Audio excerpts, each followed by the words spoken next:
Oh, what a day! What a lovely day!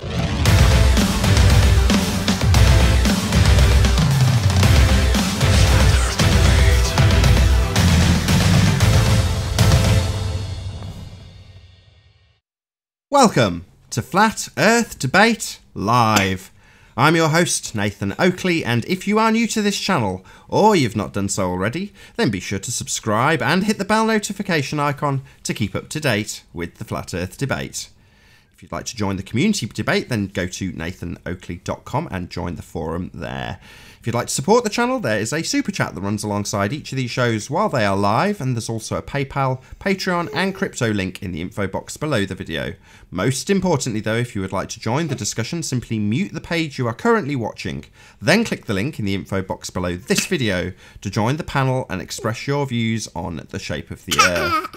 If you do join, please don't swear. If you do, you'll be ejected, and if you are, please don't try to rejoin the stream using sock accounts. You'll be warmly welcome back on the next stream. Please also share the show on social media. Sharing the show obviously increases the live audience, but this in turn increases the chances of a more diverse panel. So please share the show. And one last time, if you're new to the channel or you've not done so already, be sure to subscribe and hit the bell notification icon to keep up to date with the Flat Earth Debate. Now we are joined by Spurs Chemo, Sleeping Warrior, Rob, Paul, Mark, Flatten Earth, Chocolate Saying, Arwin and Alex. Good to have you all. Good to be here. Good afternoon. Good morning. Nice to start the show with a full panel. I haven't actually said hello to you, Alex, before now. Obviously, I gave you an intro, but how are you doing?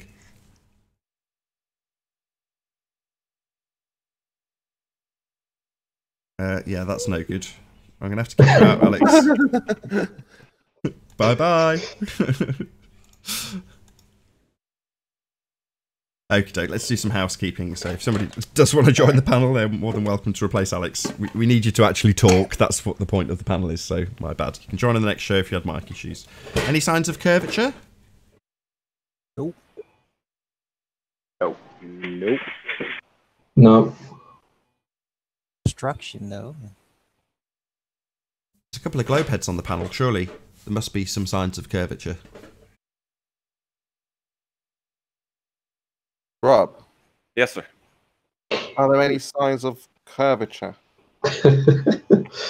I'm surrounded by water, man. I don't know what else to say. I'm surrounded by water and mirages. Are you surrounded by curved water? Well, I would say that it's pretty flat. Mm-hmm. Well, there you go. Good man. So no Nathan, next. Well, hang on. Let him answer the question. Well, he Are just there said any it's signs of flat. curvature? He did. He just said it's I flat. I can't see curvature with my own eyes. No. There you go. Great. That's a good start. Well done. Exactly. Yeah. Very honest, Rob. I'm surprised at that answer, but brilliant. We can move on. That's great. Any signs of axial rotation of the Earth-based variety? Oh no. Well, Ether-based, right? rotation. I don't know. Let's steer away from that topic right now with everything going on in the flat Earth world. Way too much drama there. It's not a Well, flat you don't Earth-related question. That's an important point. It's a globe That Earth-related is question, not Probably flat the Earth. second most But important Rob, point. In Rob, sorry. You know, these questions may seem trivial. Okay, and you're like, well, I can't answer that. But it's a very important question that you, as a heliocentric believer, should be able to answer, right? Well, the problem is I don't want to speak about other people's things in somebody else's group and hangout. I just didn't want to mention nothing on it. So I should have just said Okay, fair enough. Fair enough. Any evidence that we can have a gas pressure without a container? Rob?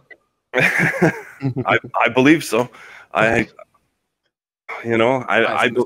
Right. You believe in the evidence, you just can't really present it.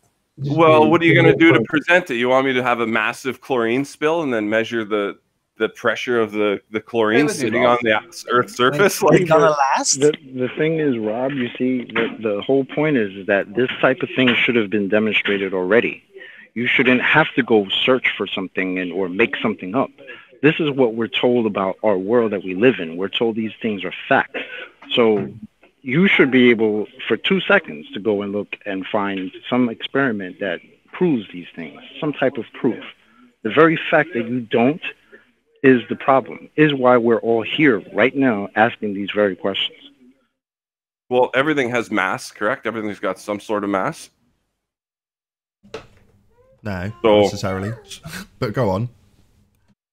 So if you have a giant pool of chlorine gas, it's going to be heavier at the bottom than the top of that pool, and that means there's pressure at the bottom with no lid over that pool. So remember the point that we had gotten to right before, the question I asked you right before the show started again, right? I said if you drop a brick, obviously that's going to fall down, right? And I asked you what would happen if you drop a helium balloon. And what was your response? Well, it goes up because it's less dense than the air. Okay, so then my question after that was, why, if that works for that, why would that not work for everything else? That's kind of what I'm saying. But there you go. So, but you're asserting that there's some type of force that requires everything to go down. So when you let go of the helium balloon, where is that force? That's the question you have to ask yourself. Where is that force that's keeping everything, that's supposedly keeping us walking around on the earth without flying off? All the water is on the surface, curving around, you know, the surface of the ball. But you let go of a helium balloon, there's no force there. So what's the problem? Ask yourself that. I'll ask the panel this question. This might help. Does anybody on the panel disagree that there's a gradient? No. No, there's obviously a gradient, yes. Okay, so that doesn't a gradient that still doesn't nullify the vacuum or pressure without a container. Right. Yep. Yeah, and Rob made an attempt to like, oh, I could try to prove it with chlorine gas or whatever. Yeah, I'd like to see you try that in an actual vacuum chamber. And then releasing some of that heavy gas into that depressurized vacuum chamber. Is it going to stick to the ground? Or is it actually going to fill up the entire vacuumed container? Well, once the container gets filled to neutral pressure, any type of gas, no matter how heavy it is going to spread out and fill the container because it has to. Because you can't push against the vacuum. Hey, Rob, I got another. Push against other gas. And here's the connection, Rob. So, I'm sorry, Paul. Just 1 second. Okay, so no, here's the connection. So, you know that the helium balloon goes up, right, when you drop it. And that's because the air in it is lighter than the air around it, right? So now you have to ask yourself, when it comes to the gas pressure we have in the atmosphere, how is that gas remaining in this atmosphere when we are surrounded by a vacuum of space, okay, in which all the air would disperse out into? But somehow or another, we're traveling around space, 66,000 miles per hour, we're going around the sun, with an atmosphere of air with no type of barrier just remaining on the earth. Now ask yourself if that's a problem or not when you really think about it. Think about the propane tank without the tank. Okay? How would that work in a vacuum? Assuming that gravity is non-existent, then yeah, it'd be a big problem. But I'm trying to come at things from the flat Earth perspective here, in a sense that you guys may not have gravity. Hang on, what about gravity then? Even with gravity, it's not going to work. Let's move on to the next question then. So, any scientific evidence of gravity? No. But even if there was, even if, hang on, then doesn't work. I think we've actually moved past Paul, who did actually have on that last point a point that he wanted to make, and he just got rumpused. So, I don't know if you're still there, Paul. I was just going to say, because I was going to ask Rob this, does water boil in a vacuum? Oh, I don't know. I don't know either. There's evidence everywhere that the water will boil in a vacuum. So does that vapor that the water the gas that the water becomes, does that fill up the vacuum? So it's not rhetorical. Yes, it does. Yeah. So that's still back to we're back to square one. So how do you have pressure without a container? So no matter what, like if helium rises, and which is the lightest, less dense material, it's going to rise to the top. But if there's no vacuum, it's going to go out into space and keep going. Then you're going to have the next layer go out into space. Then they have the next layer go out into space. And the next layer go out into space until you got nothing but a rock. We can't ignore the very important statement that Rob made, though. He said if gravity was not real, then it would be a very big problem. And I think he's starting to understand that. Doesn't matter. Gravity. Even with gravity, even if that really was what they think it is, it still couldn't work. What is the definition for gravity, please? Well, I had it on earlier. Doesn't matter. Like the concept of gravity is a gradual push or pull, a disequilibrium in some direction, mainly the center of mass of it all. But it's not a container. It's just a push. It's not a container. I must correct you, Arwin. That's not the current science for what gravity is. I don't care what the current science is. Right, but that's not the current science. The conceptualization of what gravity does, how it's supposed to function. It does not have a container function. Yeah, but Aaron, we're not trying to confuse the guy, though. We're trying to help him out. I want to know what is the explanation that when he cited without gravity, that would be a problem with regards to the gas pressure. What does he mean when he says gravity, please? Not Arwin, the guy that said the comments. I agree. Let him define it. Who, me? Rob? Without gravity, it'd be a problem. Yeah, that you. I said that. Without gravity, it'd be a major problem. When you said that sentence, can you tell me what you meant by the word gravity? Gravity, as Newton's laws describe it, you know, two objects of mass, you know, exert a force on each other, and the idea that all these planets and whatnot are so ginormous that it keeps everything together in a perfect sync. I get it. So are you aware that Newton's laws of gravitation are no longer the current science? Yes? No? Yeah, well, I'm aware that Einstein kind of surpassed him, but Einstein's was just a theory, and it's still just Einstein's differed from Newton's in that it was indeed acclaimed for. Einstein's is a mathematical concept. No, there's no empirical testing or experimentation with Einstein's other than maths. Current science for gravity is a mathematical concept. Anthony, stop. You're fading in and out for some reason. I don't know why. Carry on for me, Nathan, then. No, I don't know if you can... Is there something you can do? Maybe it sounds like a hangout problem. Can you drop and rejoin? I prefer you were making this point, basically, it sounds Anthony. Like, this is your point. Like you have a limiter on, and when you go a little quieter, the limiter takes you out. Ah, yes, indeed. He's got it on. He's got the compression gate within the Hangout. He needs to turn it into studio mode. I've never told him to do that. Okay. That's what it'll be. Anthony, can you hear us? Yes. You want to just say a few words to see if you're still doing the same thing? 1, 2, 3, 4, 5, 6. I think you're all right. So you need just so I don't forget. I'll keep it brief.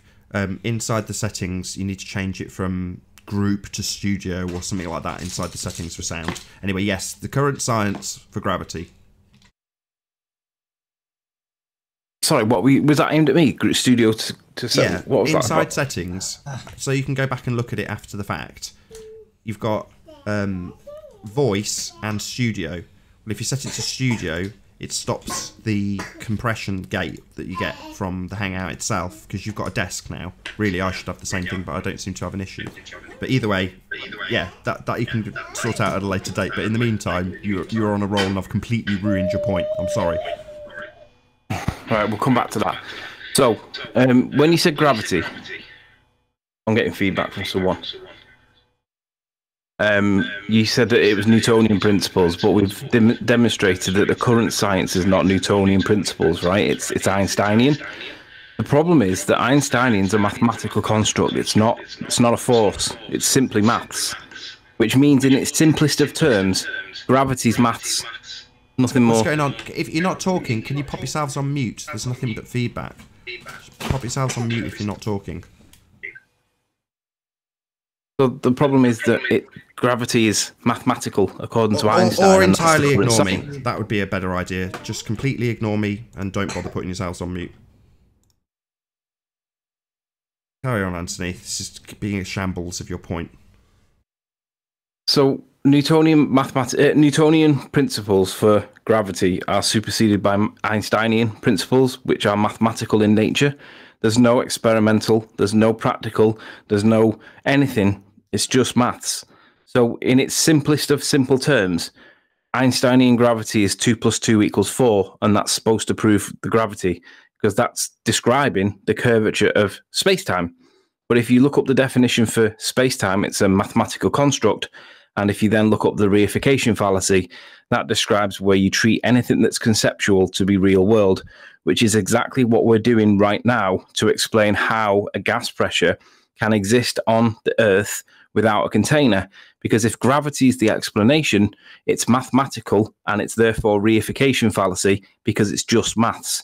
Bottom line is, maths doesn't prove that maths doesn't explain how we can have an atmosphere next to a vacuum of space. So the question then is, well, when you said before about gravity, it would be an important part if we didn't have gravity. I'm going to assert that there is no gravity if it's just maths, because that's what the current science tells us. So then I'll ask you the question back. Given that maths is basically gravity according to science, how does maths demonstrate how we can have gas pressure when we're in a vacuum of space?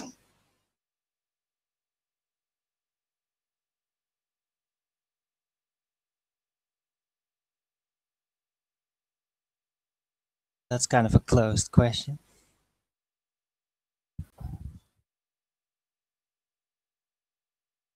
Bit of maths.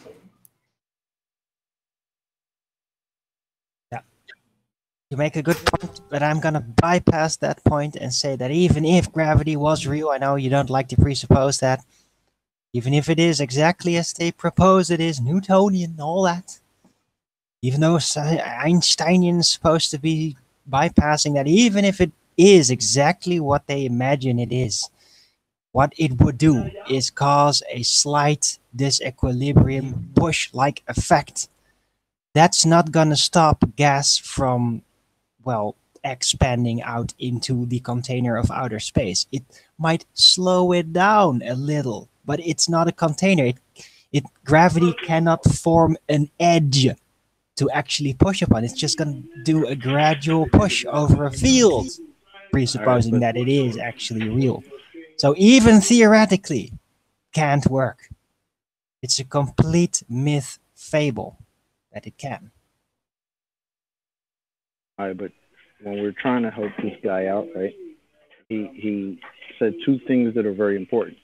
That number one, he realizes that gravity does not work on a helium balloon, and that's caused because of, something else, density. That's what he said, right? That, and also, if there is no proof of this gravity, then the whole vacuum next to a pressurized system is a very big problem. And I think somehow we got to try to get him to try to get it. You know what I mean? Not try to get into Arwinian craziness. You know what I mean? It's just presupposition. But I think he seems honest enough. Like seems like he's trying to get it. So I want to try to help him out. Well, I think Rob needs to. Paul needs to. Is it Rob? Yeah, Rob. Yeah, I think Rob. How long have you been sort of researching flat Earth or heard about it? Well, I'll be honest with you. I started about 3 years ago because I stumbled across a Facebook post, and back then there was a whole lot of ridiculousness. And it's only been in the last 6 months where I've kind of been, well, you know what? A lot of these guys are actually putting some thought into this and not just regurgitating memes like the other 90%. So then I started coming into the various hangouts and just trying to get a grasp of what different groups' ideologies were. Like, I've been to the real hardcore religious groups. I've been to the ones that don't want to have the Bible mentioned. I've been to the ones that think that the Grand Canyon was mined for materials, so silicone, so they could build a glass moon in the sky. Like I've been to some real whacked out ones. I'm just trying to put everything together. Well, the one that you're in now is the one where we look for proof of the globe, of this heliocentric model that we are told that we live on. Here, we look for proof of that. That's where you are right now. So if you don't understand it, we're going to try to help you out with that. Well, actually, it's the wrong way around. We're trying to understand it, and we're hoping that you've got the answers or the proofs that we're looking for to help us, because none of us enjoy this situation. I hate it. However, we're all it's rammed down our throats every single day. And if you're on the baller side, I'd like to know what evidence that you accept. Well, me personally, I'm just an earther in general. I could care less what shape the earth is because nothing's going to change. Like infrastructure works right now, so whether it's a ball or whether it's a pancake, everything's going to continue working. The important thing is the lies and the organizations that lied if it is indeed flat. That's what's important. Me getting to work every day won't change. You know what I mean? So I don't put much thought into the actual shape of things. So what's your purpose then? Why are you here?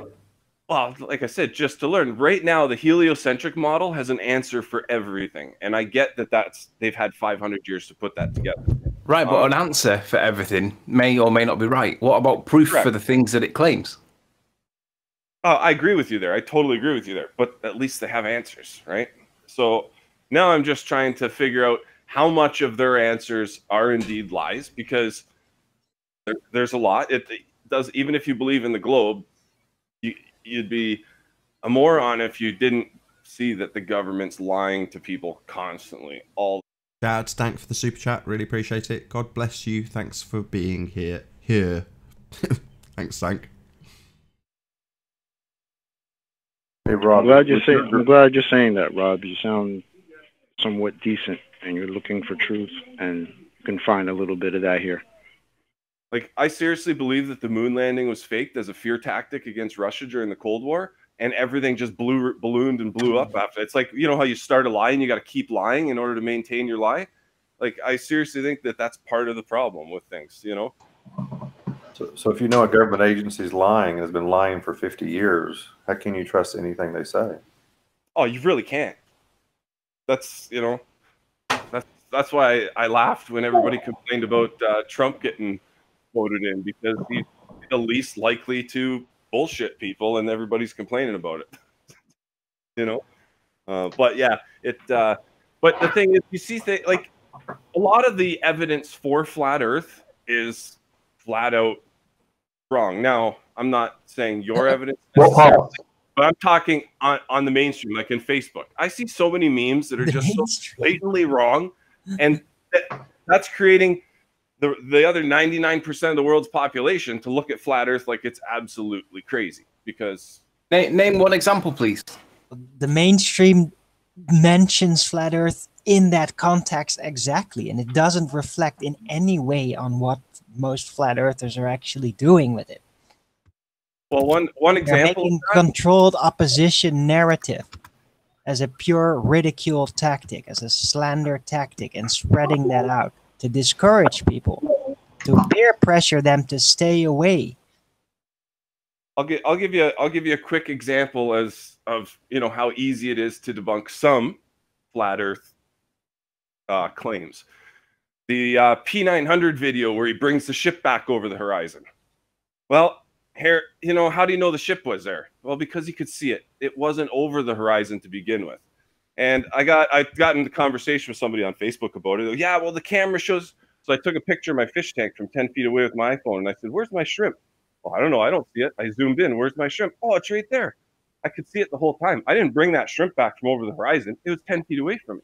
You can't, you know, it's easy to debunk something like that. And when that gets put on Facebook as one of the top 10 proofs that the Earth is flat, it blows the entire flat Earth model out of the water. So when you look at the horizon, are you looking through a medium hold on. of Everyone's pure got triggered by liquid what he's water? just said. One at a time. Arwin was first.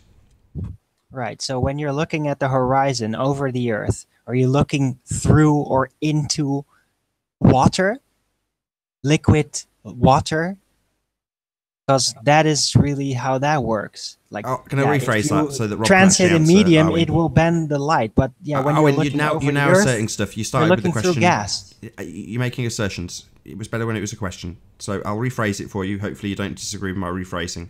What do you think the horizon is, Rob? Well, the horizon to me is where the land, the Earth, meets the sky as far as like compared to like your view distance, as far as you could see. You know what I mean? Where the 2 points meet, that's your personal horizon line. Okay, in the heliocentric world of spheres, the horizon is the leading edge of the sphere that you can see. Yeah, it's the top of the curve. Yeah. Right, but what you've just described is the arbitrary point where the land meets the sky. That would be more of a perspective terminology than a physical place that you can travel to, i.e. the leading edge of a sphere that boat's going over. Correct. Well, the point being that in your debunking, you said, well, P900 footage, people bringing boats back from beyond the curve. Well, in your phraseology, your assertion is that they're going over the curve of the Earth in the first instance, and that when someone brings them back with a P900, they haven't actually gone over the curve of the Earth, even though you didn't say it in that terminology. Correct. What I was saying was that boat in the first place, from the zoomed away picture where you couldn't see it, it was not over any curve at all. It would have been visible to that cameraman's eye. Well, that's just simply not the case. But that's not. So if I gave you a demonstration of that not being the case, would you concede that you're wrong? I would concede that I'm wrong if you. But okay, no worries. Give me 2 minutes. No worries. Give me 2 minutes. Go through the footage. Talk amongst yourselves. I'll go and get the footage. I'll show you. Yeah, but that's the problem. The footage is the problem. Cameras don't see how we see. That's the point I'm trying to make. They see better. They see better. Yeah, but you can take a picture zoomed out and not see things that are there. And then as soon as you zoom in, you can see them. Like you go down the street. Hold on. I've got a way to get a video. Wow. That's completely the contrary of what you've just asserted. So I'm going to get a video that's going to back what you've just said, which is in complete opposition of what you've just asserted 2 minutes ago. So which one is it? It is there to your naked eye and was always there, or isn't there to your naked eye and can be brought back by a P900, completely in contradiction to what you've just asserted? It is there to the naked eye. It is. So it is there to the cameraman's eye, and then the zoom is bringing back something that he could see anyway. That was your original assertion. You're sticking by that now.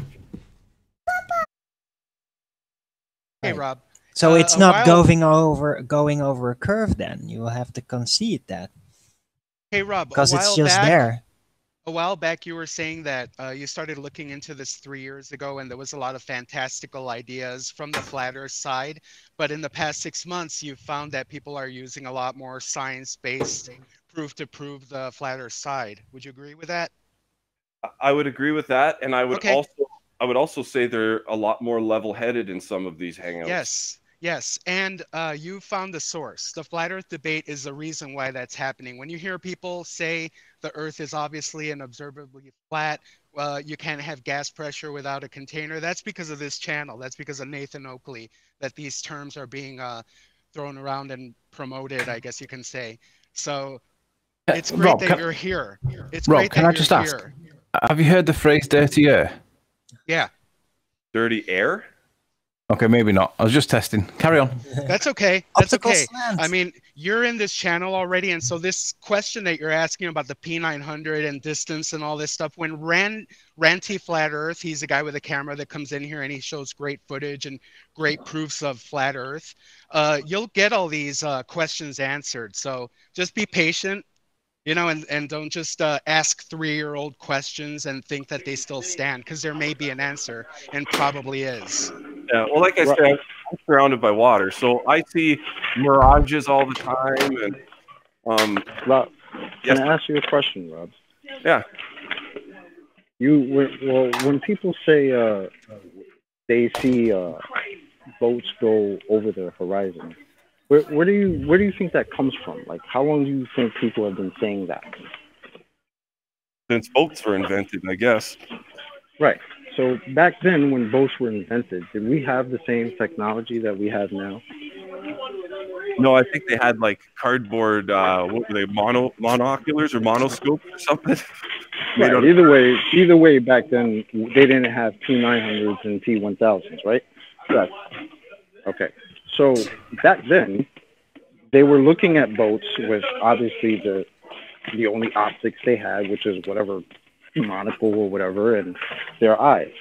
So when they were able to see boats, and they saw these boats go over the supposed quote-unquote curvature, they didn't have a way to bring these things back. They didn't have a way to magnify what they're seeing, right? So they went under the assumption that, yeah, that boat has to be going over some curve because it's disappearing bottom up. Well, today, we can see, if we look with our eyes, we can see a boat going over what's supposed to be curvature, right? Or into the horizon. But now we have the technology to bring that boat back. Not according to this guy. So that was why I went and got this video. According to Rob, if you can see a boat, you can see a boat. It doesn't matter if you've got zoom or not. So please, can you identify where the boat is on this horizon, please? Well, that was exactly what I was saying. There's things that a camera won't pick up at distance if you're not zoomed in. Excuse me, that's not what you said, you double-speaking asshole. You said if you can... I clarified this with you. Why are you now lying? You're going to piss me off real fast, Rob. I clarified it. I'm saying you I clarified it. You said if you can see it, you can see it. Yes. So it's not gone. You can see it with your eyes and you can see it with the camera. So, where is it? If you were standing there, you'd be able to see it with your eyes. Oh, so that's an argument from ignorance. How are you going to demonstrate that? Exactly my point. Oh, so your argument is unprovable. I have to go inside your head and experience your bloody eyeballs to make your point work. So we'll ignore the need to possess each other's bodies then, and we'll go to the footage, which I did clarify. Go ahead. It's on screen. I'm asking you to identify where the boat is. You said that they're not bringing boats back. They were there anyway. That was your point. Yeah. Right, so where is it? He's not bringing it back. It's there anyway. That's your point. So where is it then? You're not going to see it in the picture. You don't see what in the same... in a picture as you would see with your naked eye if you're standing there looking out over the water. Yeah, I would agree. I would argue that the diffraction limit of a camera, something like a P900, is significantly better than your eyes. So regardless of whether or not he's zoomed, he's got a bigger aperture. The diffraction limit is bigger. So do you know what a diffraction limit is? When you're asserting that you can see more with your tiny little eyeballs than the massive lens of a P900 when it's not zoomed in. Is that what you're asserting incorrectly? Because you're wrong. That's what I'm asserting. So you are asserting that your eyeballs are better than a P900 with a larger aperture. You're just wrong. Yes. Well, you're wrong. What's a diffraction limit? I don't know what a diffraction limit is. Oh, this would be the limit that dictates how far your bloody eyeballs could see. So your faith in how far your eyeballs can see has a measure, the diffraction limit. It's based on the aperture of your eyeball, or a camera, or a pair of binoculars. You have no slightest, vaguest clue what this is, but you're going to declare that if this was being visualised with your eyes, you'd see further. You're wrong. Second time I've said it. Okay, so zoom the picture in. Right, you haven't identified where the boat that's always there is, with this bigger aperture camera than your eyeballs, giving it the biggest fighting chance of being there. But we can't see it, contrary to your point. So when you say they're not bringing boats back from beyond the horizon, where is it then? If it's not beyond the horizon, show it me. Because he's not going to bring it back, is he? According to you. Well, the camera, he's not bringing it back. He's zooming in on the boat that's there. So where is it then? If it's there, show it me. This is your point, getting smashed to pieces, and you keep going round in circles. So he's not bringing it back because it's already there. Yeah, we got it the first and second time I clarified. Now I get it again. Where is it then? Right there on the horizon. Point at it. Tell me where. I ain't even pointing at it. Rob, just be honest, man. Just be honest. Just answer the question honestly. It's not about being honest. He's wrong. He just won't accept it. Well, if it ain't dead center in the picture, then the guy just got lucky. I don't know. No, this happens millions of times over. There are literally tens of thousands of videos of quote-unquote people bringing boats back from beyond the horizon. Something you have declared on this show is not possible. Now I'm getting you to back your assertion. It took me 30 seconds to find this video with my kid climbing on me and whilst running a show. Still no sign of this boat then. So where's the concession that you're just talking nonsense? You can bring boats back from beyond the horizon.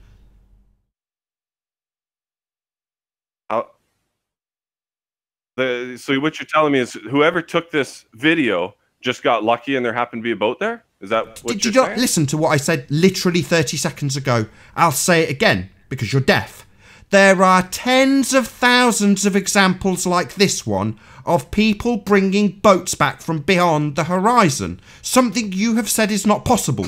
You are wrong, but you still won't concede it. I'm not going to concede it because there's billions of people with cameras in their pockets that can go to their front yard, take a picture down the street, not see their neighbor's dog 6 houses down, but if they zoomed in, see their dog. That's the opposite of the point you're making. That's the very opposite of the point you have made. So you're now reversing your point to my point. No, asshole. You made it clear people don't bring boats back from the horizon. They're already there. I was saying. They're there, yeah. Rob, can I try real quick? Really so they are there. So point at it then. Are we going to do this all day, are we, Rob? With your mental incapacity stopping you from realising that you're wrong? If they're always there, as you assert, and they're not being brought back with zoom, then where is it? If the camera was focused on the boat, you'd probably be able to see it. Oh, my bad. Does this look out of focus? Does this look out of focus to anybody? This is a Taboo conspiracy video. He's pretty adept with his camera. I'm pretty sure this is in focus. If the focal point is the end of that point, and the boat's 10 miles past that, then, you know, when you take a portrait picture and the person in front of you is really crystal clear, but the tree in the background's blurry, you're looking at the same issue. You got to focus on the subject and then ask me. Ask me where the boat is when the cameraman focuses on the boat instead of on that rock point. Okay, Rob. So, hold on. So now you're shifting the goalposts to focus. Yeah, because if it's not in focus, everything blurs out. It's not in focus. It's in focus. I can see it's in focus. Anybody on the panel think this is out of focus? No. Nope. This is zoomed. Perfect. It is zoomed I see in. what you're saying. It is a little bit blurry. Nathan, this is zoomed in, right? No. No? Nope. Okay. I'm still waiting for this boat that can't be brought back, according to Rob. Because obviously it's got to be there. He's not bringing it back by zooming in. That point as the camera zooms in, that I can't see from this distance in the picture. Oh, so it's gone then. So it has, quote unquote, gone beyond the horizon. And what it's about to do is, quote, bring it back from beyond the horizon. Is that correct? No, it's just going to zoom in on the boat that's there. That What has boat? not gone You keep saying it's there, Rob. You stupid idiot. Where is it then? You're going to tell me it's out of focus again? It's not there, Rob. That's the point. You don't seem to be getting it. We've gone round this about 4 times now. Does your pride hurt, Rob? Is this a pride issue? Not at all. Well, then why won't you concede that people can absolutely bring back things from beyond the horizon then? Pride stopping you?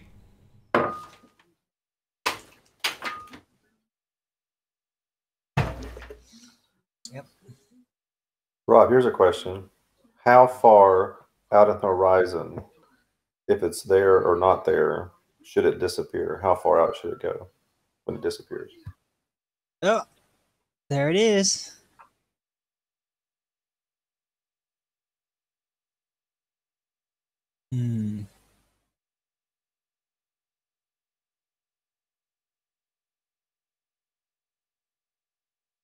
Rob?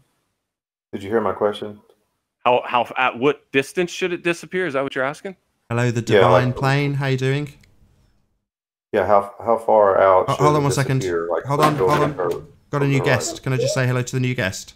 Hello, Divine Plane. Can you hear us? Hello. Hello. Very good to have you. Hey, I shot the footage. Is it? Oh, is that Ben? Divine Plane, Andy. Oh, is this a mirror? My bad. Yeah, no worries. He had some questions about distances, so I thought, why not clear it up? I thought this was taboo conspiracies. Sorry, it's a mirror. You shot the footage, correct? Yeah, I shot the footage. So you just got lucky and zoomed directly in on a boat? Is that what happened? I get lucky every day. It's flat every day. Well, that's why I think it's irrelevant to ask that question to Rob. Is at what point should that boat disappear? Like, at what distance would that boat not be visible? He needs to answer that question. We already have the answer, but he needs to answer that question. Yeah, but no, that's not. We're getting we're kind of straying here, because I'm not trying to say that the Earth is round or flat. I'm trying to say that when you're looking at out over that water with that camera fully zoomed out, you can see the widest shot possible. There's going to be things that you're not going to see in the picture until you zoom in. That's what I'm saying.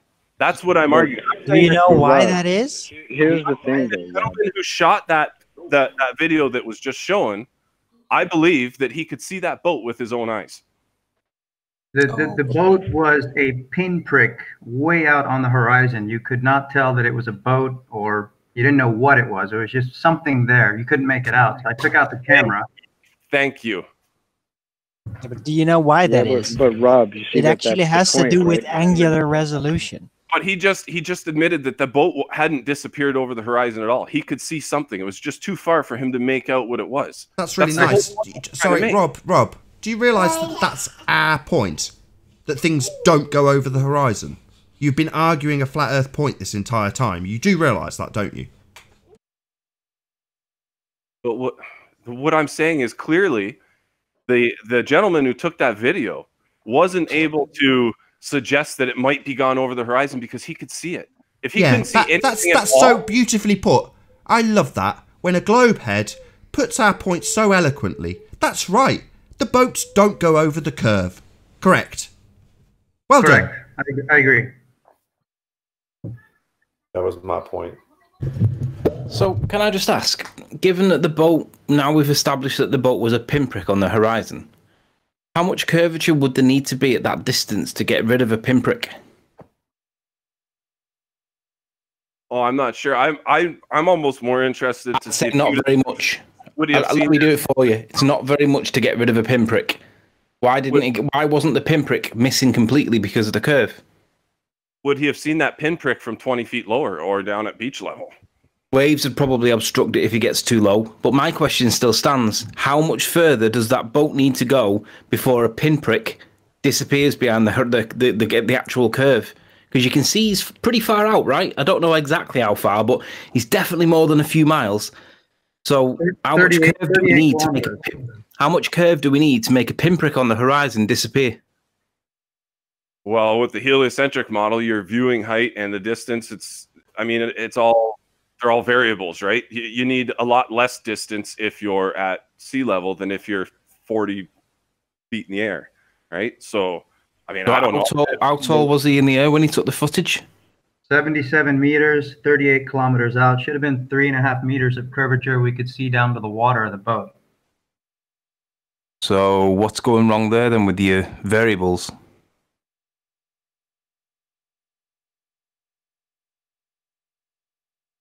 Who are you asking? You want to be clear about that. Who are you asking? Same guy I was back and forth with. Rob? Rob, you still there?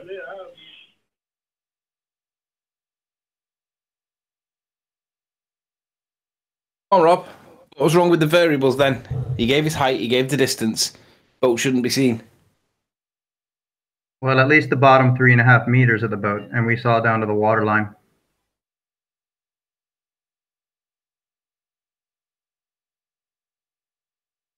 Silence is usually the response I get. 3.5 meters is what? Going to be about 369. It's going to be about 10, 11 feet. Two blokes.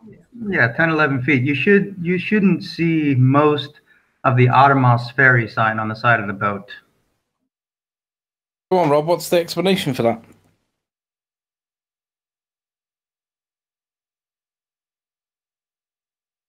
Has he left?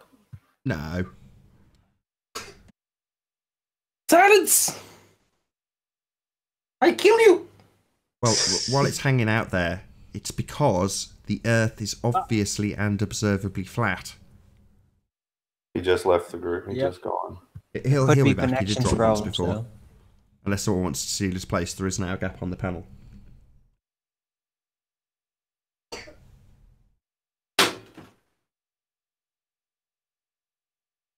Yeah, it's because Earth's flat. There is no curve. It's not going over the horizon.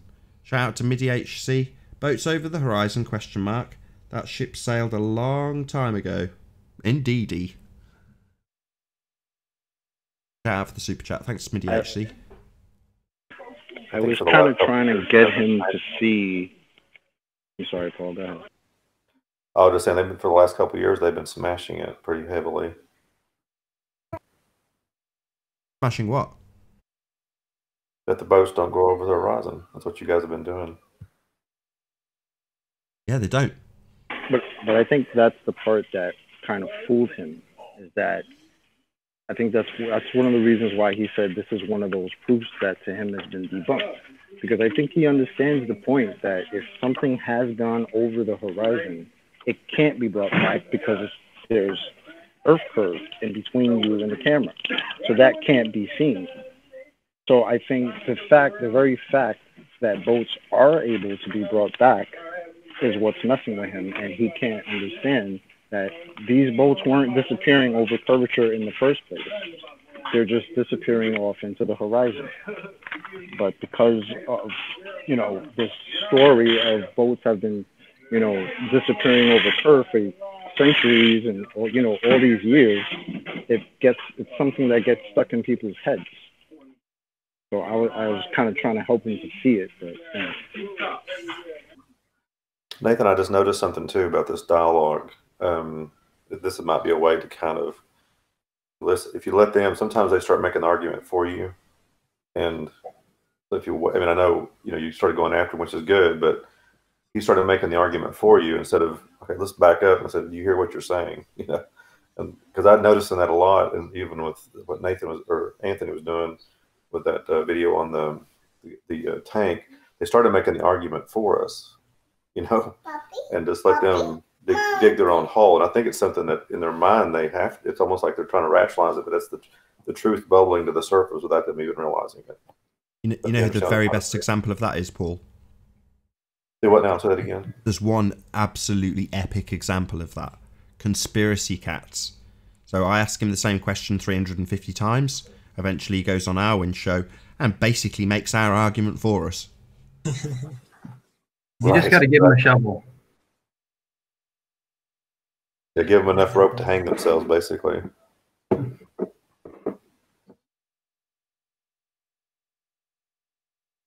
Don't plan to, but they just do it by accident.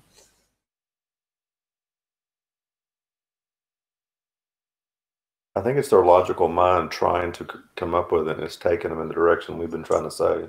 They're so used to creating deviations and red herrings and bypassing arguments, that once they actually get to a spot where they kind of feel comfortable, they may accidentally just talk the truth and not even realize it.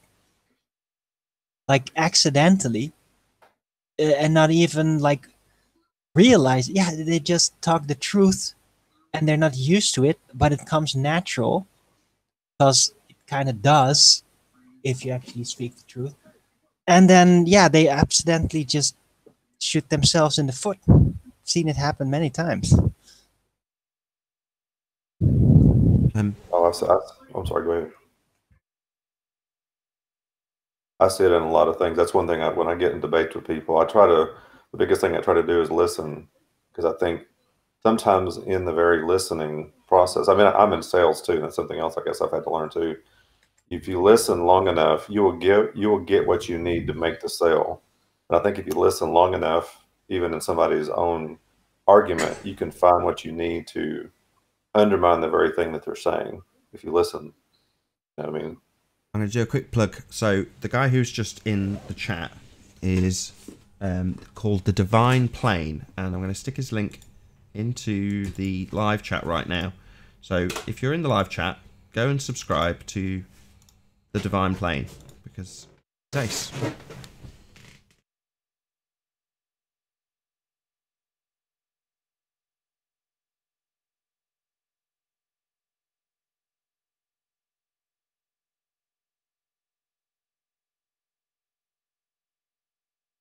But yeah, just to reiterate exactly what you were saying, Paul, they seem to be making our arguments for us better and better and better as time goes by, trying to address some of the housekeeping questions, which is great.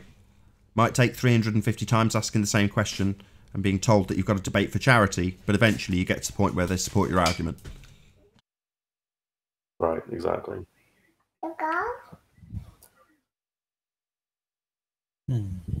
Are we going to finish housekeeping?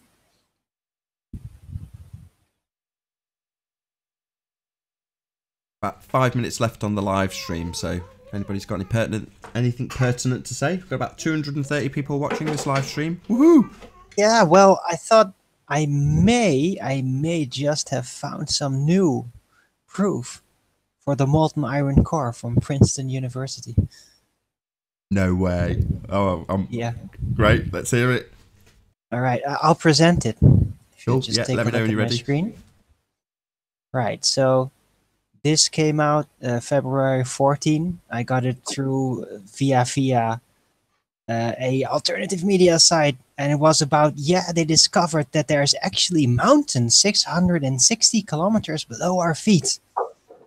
And then they show us this model of it. And so apparently they figured out, oh, look, below the molten upper layer, there is a mountainous range, and they scanned it, and so yeah, there it is. See, it's the updated molten iron core proof. Where? Well, what's that gap that they're saying that gap is? It's like here, look, a real geophysicist worked on it, and it's like really big. Sorry, I'm a bit confused. Worked on what? Where's the proof? I think this is it. This little rock this bush woman is pig? holding. That's I'm not not sure. It's a big article. You should definitely look into it. But hey, it was from Princeton University, you know, so makes so much sense that yeah, they have proof there is a mountain 660 kilometers deep. Well, in practicality, nobody's ever dug deeper than 14 kilometers. So fascinating how they know this. Excellent note to probably round out this live stream. So unfortunately for all of you watching in the live audience, it is time for us to bid farewell. And I will say, first and foremost, a huge, massive, enormous thank you to all of the live audience for tuning in and hopefully sharing this live debate. Also, a massive thank you to all of the debating panel for making this debate possible. If you're watching this on Nathan Oakley 1980, then stay tuned as there will be an after show to follow. If you're watching in the live audience, go to nathanoakley.com and check out the forum, join and take part in the community flat earth debate. I've been Nathan Oakley, and I'll see you all in the next video. Oh, what a day! What a lovely day!